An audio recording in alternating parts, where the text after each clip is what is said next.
En poste depuis près d'un mois, la nouvelle directrice générale de Centraide Haute-Côte-Nord-Manicouagan fait sa tournée des organismes communautaires. Un arrêt s'impose chez Omaide Manicouagan. Dès le début d'Omaide Manicouagan, si je ne me trompe pas, c'est en 2009, si Centraide n'avait pas financé, Omaide Manicouagan n'aurait pas pu continuer. Depuis ce temps-là, Centraide a toujours été là. Au fil du temps, c'est bonifié un fonds de secours aussi pour les hommes et leurs familles. Des fonds retour en classe aussi pour le volet des enfants au niveau de la maison Oxygène, hébergement père-enfant. La Bécomoise d'origine reconnaît avoir de grands souliers à chausser, elle qui succède à Josée Mailloux, l'ancienne directrice générale de Centraide Haute-Côte-Nord-Manicouagan. J'avais 20 ans quand je suis partie. Aujourd'hui, j'en ai 30. Donc, j'ai été 10 ans à l'extérieur, puis ça fait longtemps que j'ai envie de revenir. Dans le fond, auparavant, j'étais travailleuse de rue. Donc, j'ai fait beaucoup d'interventions dans le milieu communautaire, sur le terrain, auprès des gens en situation de vulnérabilité. Puis, à côté de ça, j'ai fait des études en administration des affaires, que je poursuis d'ailleurs.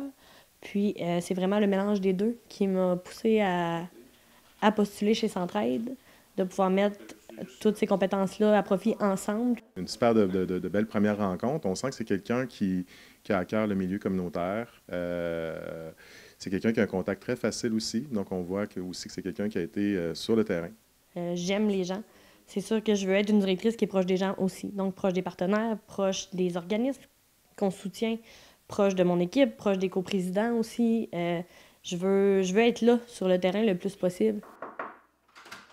Centraide soutient 37 organismes communautaires en Haute-Côte-Nord et dans la Manicouagan. Omaide Manicouagan fait partie de ceux qui reçoivent les subventions les plus importantes.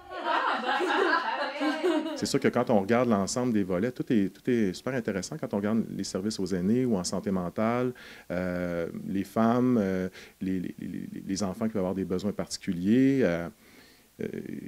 On sait qu'il y a beaucoup, là, je pense à peu près, bon an, mal an, c'est une quarantaine d'organismes qui sont soutenus par Centraide. Mais au niveau des hommes, il y a juste nous autres. Puis on est bien sûr un organisme généraliste, donc peu importe ce que tu vis comme difficulté, bien, on est là pour t'accompagner. En fait, c'est quand même assez impressionnant ce qu'ils font. Et, ça touche beaucoup. Ça touche à beaucoup de choses, je veux dire. C'est très large, l'éventail de services qu'ils sont capables d'offrir. Tout ce qu'ils sont capables de mettre en place, la façon qu'ils se sont adaptés. Aujourd'hui, ils sont rendus avec de l'hébergement. L'hébergement, oui, de courte durée, mais aussi de plus longue durée. Aujourd'hui, on peut pas dire qu'on est bien financé ou qu'on est mieux financé. On pourrait dire qu'on est moins mal financé. Tu sais, c'est un petit peu là qu'on est aujourd'hui. C'est sûr qu'on a encore besoin de partenaires comme Centraide pour pouvoir accomplir notre mission. Mais mon grand rêve, puis le grand rêve de notre organisation, c'est qu'un jour, on puisse prendre le téléphone, appeler Kim, c'est encore là, puis dire « Hey, on est correct. » Maintenant, on a les sous qu'on a besoin juste pour accomplir notre mission. Puis, hey, passer au suivant, là, il doit y avoir un organisme qui vient de commencer, puis les besoins sont importants. Pour soutenir des organismes comme Omaide Manicouagan, Centraide récolte chaque année des dons dans sa campagne annuelle, qui se termine à la fin mars cette année. L'ancienne directrice Josée Mailloux y contribue toujours. En fait, Josée est encore beaucoup présente. Elle aide encore dans beaucoup de sphères ici chez Centraide.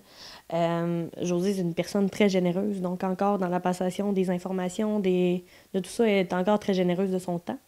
Je connaissais Josée avant, quand j'étais jeune. J'avais déjà beaucoup d'admiration pour elle. Donc, pour moi, de faire ce travail-là aujourd'hui, je trouve que c'est un beau défi. La campagne de financement 2021-2022 de Centraide a permis d'amasser 840 000 $.